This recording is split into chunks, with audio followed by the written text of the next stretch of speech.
All right, Coach, we'll start with you. Just opening statement, thoughts on what was an awesome season. Yeah, I mean, it was a great game, and every game we played against them this year was a great game. Every game was decided in the last 2 minutes.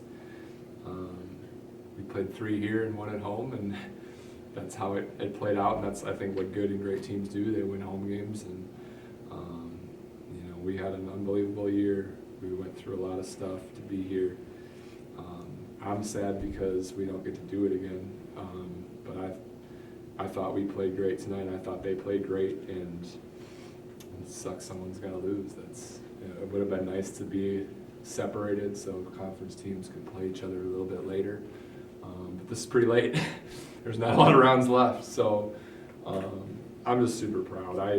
We didn't talk anything really about tonight because it was just a great game, and we're just disappointed we don't get to keep playing. Thanks, Coach. Leah, I'll start with you. An incredible career at UW-Oshkosh and an Elite Eight appearance here last year. What does that mean to you to bring this program to this place and to go to 3 straight Sweet 16s? Right. I mean, it means the world. Like, this program has been everything for me, and obviously, it's been, the best 5 years of my life. So, in order to end it at the Elite Eight is something pretty special for us. Thank you. And Nikki, I'll ask you a similar question. You had a great game tonight. Talk to me a little bit about what it means to put that jersey on, that UW-Oshkosh jersey, and what your years at UWO have meant to you. Literally the best 5 years of my life. I came back for a 5th year for a reason. We both did. He has meant the world to me. One of the best coaches in the nation. So, to put on this jersey, practice jersey, game jersey, it's unexplainable, and I'm going to miss it so much. Coach, can you sum up a little bit what these two have meant to the program? I know it's not an easy question, but what these two have meant to the program, and as well as your other seniors as well who aren't here right now. Yeah, when you come to a place where the bar is 20 wins in the NCAA tournament and conference championships, there's a lot of pressure to be great all the time. And we've spent, this is year 10 for me, so half of my career has been spent with these two, and the best years of my life and other moments in my life and their life happened while we were doing this all together. And we had really 9 seniors involved in our program this year, 2 that couldn't play with injuries, 1 that became a coach. And for us to get back here, considering all the stuff, I can't think of a better way for them to go out and we're the last unranked team left in the tournament. We sat in this locker room here not knowing if we get to play, and that's kind of what we said at the end. If that night we would have told you get to play in the Elite Eight, but it's going to end there, we all would have signed up for it. So, we had been stuck in the Sweet 16, and they made it happen that we weren't stuck there anymore. And I think they kicked the door open for us to do this in 10 years, have 9 trophies, go to 7 NCAA tournaments, 5 Sweet 16s. We've got the top 10 wins over that time. They've been here for half of it. What more can you ask? And this started with a program that won 6 games the year before, and for them to trust and believe and come back for a 5th year and basically deliver.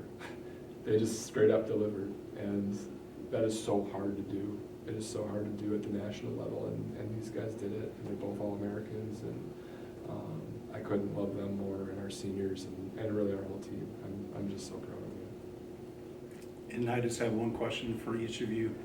Leah and Nikki, it's already been established that you came back for a 5th year, but what a lot of people don't know is about 5 weeks ago, Leah was literally carried off the court, and we didn't know if she was ever going to play again. Nikki hasn't been healthy since she's been a teenager. What makes Oshkosh basketball work so hard to get back on the court and to answer the bell whenever the bell rings? We want to do everything we can to help our team, and obviously when you get hurt, it's hard because seeing everyone and seeing obviously the people on the court are gonna go out there and go fight and win games like without us. We know that because it's part of the program, it's part of the culture, but we want to be part of that. So fighting and getting back on the court is being on the court is a lot better than being out there. Yeah, I mean, watching from the outside is not fun. I mean, I'm here to play basketball. I mean, since high school, I've been dealing with my injury, so I knew coming in here, I still had it, so probably not a good decision, but being out there with my teammates is the best thing ever, so I want to do whatever I could to be out there. And for Coach, it's not just the injuries. Your team could have packed it in several times this year. You can go into detail or not. But talk about the competitive drive and the toughness, not only physical, but mental as well. Yeah, there was a lot of pressure because we had so many people back, and we were waiting 2 years to get back to this moment, but, and I say none of this I say this all as a credit to our team, and I have nothing but respect for Whitewater, and they beat us tonight, and they're gonna have a chance to go play for the national championship, and you know, they've earned all of it. But I do want our people to know, because seeing the support for women's basketball and in our community, not everyone loves women's basketball and not everyone respects it, and for them to get people to drive 2 hours down here that don't know them, have never met them, but are so appreciative of what they do, and you know, Leah's probably should have not kept playing. Nikki's knee is a mess. Julia Silway tore a labrum. You know, Abby's probably needs wrist surgery. Like, they just kept trying to figure out, like, how do I get to the end of the season? How can I keep playing as long as we're playing? And like, you know, someone will have a turnover, Abby will have a turnover, and like, her wrist doesn't work. And you know, Nikki can't get off the floor coming off her injury to get up to get a layup, and everyone's like, well, she couldn't finish it. Well, she can't jump.